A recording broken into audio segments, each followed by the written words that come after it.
बिस्मिल्लाहिर्रहमानिर्रहीम। अस्सलाम वालेकुम जी। इस्लामाबाद हाई कोर्ट के बाहर मौजूद है। आज इस्लामाबाद हाई कोर्ट में क्या हुआ है वो जानेंगे ओम रजा साहब से। सर कैसे हैं आप? अल्हम्दुलिल्लाह सर। मौसम सुबह गर्म था, अभी ठंडा होता जा रहा है। कमरा अदालत का माहौल बताइएगा। कमरा अदालत में चल रहा है, साइफ़र केस की समाअत शुरू है और जिस तरह लास्ट मंगल वाले दिन जो उस पे समाअत हुई थी, तो प्रोसिक्यूटर के जो एफआईए के प्रोसिक्यूटर हैं हामिद अली शाह साहब, उनके जो है वो दलाइल अभी चल रहे हैं। तो आज देखते हैं कि क्या होता है। बाकी ये है कि मुझे तो लगता है कि कल की तारीख दे दी जाएगी, क्योंकि जो सलमान सफदर की जो है वो जो दलाइल रहे हैं वो बड़े वैलिड थे और बड़े दिन तक वो रहे। तो अभी प्रोसिक्यूटर की जानिब से भी तो उन्होंने दिन भी मांगे थे कि हमें भी बड़ा टाइम लगेगा केस को जो एक्सपोज करते हुए। जजिस की जानिब से भी तो डिले किया जा रहा है। प्रोसिक्यूटर साहब तो दलाइल दे रहे हैं, बहुत स्लोली दे रहे हैं। क्या वजह है?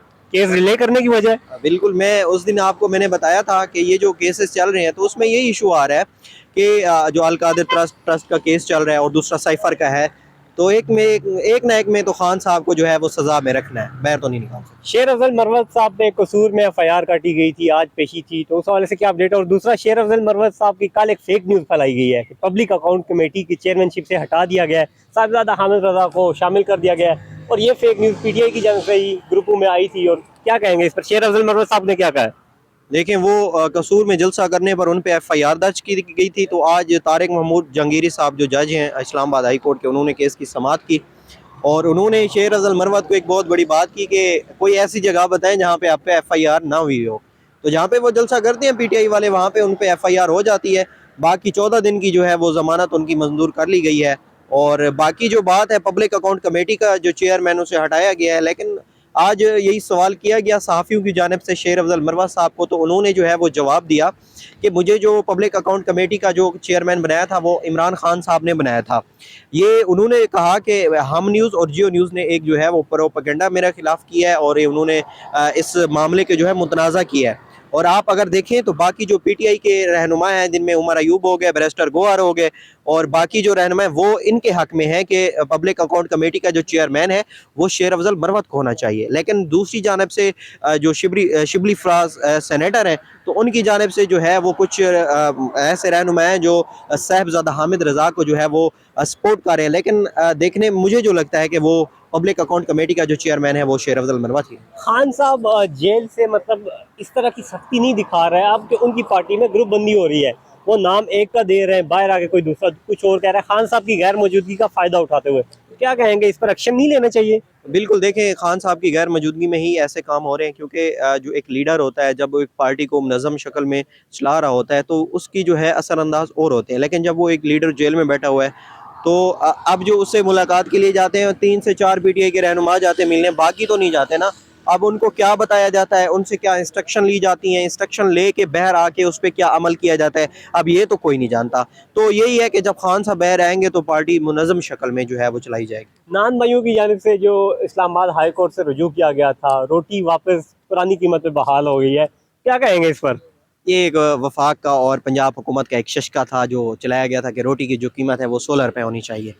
तो आप अगर गैस की कीमतों में ये देखें कितने बिल आते हैं। अब हमने एक प्रोग्राम किया, उसमें तंदूर वाले ने हमें बिल दिखाया कि मेरा 11 लाख का गैस का बिल है।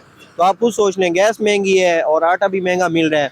तो जो एक फेडरल गवर्नमेंट ने जो एक नोटिफिकेशन दिया था कि रोटी की जो कीमत है वो 16 रुपये की जाए और नान जो है 20 रुपये का किया जाए। तो आज इस्लामाबाद हाई कोर्ट ने तारिक महमूद जहांगीरी साहब ने इसकी समाअत की। उमर गिलानी साहब इनके वकील थे नान बाई एसोसिएशन की जानिब से। तो इनके सदर भी आए हुए थे नान एसोसिएशन के, सजाद अली अब्बासी साहब। तो इस्लामाबाद हाई कोर्ट ने जो नोटिफिकेशन था वो मुअत्तल कर दिया कि रोटी की जो पुरानी कीमत है वो वही की जाए 25 रुपये। तो अभी जो रोटी है वो दोबारा, क्योंकि उन्होंने हड़ताल किया हुआ था तंदूरों का कि हम जो है इस कीमत पे रोटी नहीं बेच सकते, तो आज से वो दोबारा बहाल हो गया। तो मतलब अब नून लीग को भी एक बयानिया मिल गया जी कि हम सस्त पाई कर रहे हैं, अदालतें वापस महंगाई कर रही हैं। तो क्या ऐसा हो सकता है? नहीं, ये तो कोई इशू नहीं है। देखें, एक चीज़ आपको मतलब जो लोग कर रहे हैं आप उनको सब्सिडी भी नहीं दे रहे, आप उनको गैस भी सस्ती नहीं दे रहे, महंगी गैस दे रहे हैं, महंगा आटा दे रहे हैं। आप उनको कहें जी आप रोटी मुफ्त करें, तो वो कैसे हो सकता है? लोग अब अपने घरों से तो पैसा नहीं लगा सकते ना। तो अब अगर इस तरह का कोई बयान आएगा कि अदालतों ने ये, तो ये मुतनाज़ा बयान है और फिर यही है कि हम अपनी मर्जी के फैसला चाहते हैं, तो ऐसा नहीं हो सकता। साइफर केस के हवाले से मैं बात करूंगा, हतमी मराइल की जानिब जा रहा है, मतलब प्रोसिक्यूटर के दलाइल है, उसके बाद क्या होना है? क्योंकि प्रोसिक्यूटर के दलाइल के बाद तो केस वाइंड अप होता नजर आ रहा है। तो क्या कहेंगे आगे क्या होता देख रहे हैं आप? जी बिल्कुल, देखें साइफ़र के मैं पहले बता चुका हूँ, साइफ़र एक्सपोज़ हो चुका है। जो उसमें एतराज़ात थे वो बैरिस्टर सलमान सफदर की जानिब से उठा दिए गए थे और उस वक्त साइफ़र केस ख़त्म हो चुका था। अब प्रोसिक्यूटर एफआई का जो है वो क्या करते हैं, वो किस तरह के एतराज़ात उठाते हैं, उसमें किस तरह के सवाल आते हैं, तो वो एक और बात है। बहरहाल साइफ़र केस जो है वो बुरी तरह एक्सपोज़ हो चुका है। क्या समझते हैं साइफर केस कब तक खत्म हो रहा है? 3 से 4 समाअत लगेंगी, प्रोसिक्यूटर के दलाइल जारी हैं। 3 से 4 समाअत से पहले ये फैसला नहीं होगा, उसके बाद जाके देखेंगे क्या फैसला होगा। अगर यहाँ से साइफर केस में जो फैसला है वो इमरान खान के हक में आ जाता है, गवर्नमेंट जो है, रियासत जो है, वो सुप्रीम कोर्ट से तो रुजू करेगी और स्टे ऑर्डर हो जाएगा फिर मेरे ख्याल से, जब तक वहाँ पे केस चलता। देखिए ये प्री प्लान्ड है। खान साहब को एक केस में रखा जाएगा। मैं आपको पहले बता चुका हूँ, अगर सैफर में सजा मुअत्तल हुई, अलकादर में सजा दे दी जाएगी। खान साहब को जेल में रखना है। जब तक वो बारगेनिंग नहीं करते, जब तक वो जो है वो डील नहीं करते, खान साहब को जेल में रखा जाएगा। ये मजबूरी है।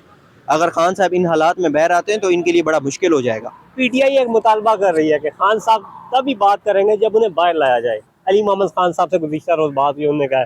क्या समझते हैं, खान साहब को बाहर लाकर मुज़ाकरात किए जाएंगे या गवर्नमेंट चाह रही है, रियासत चाह रही है अंदर से मुज़ाकरात हो फिर साफ साफ होकर बाहर आए?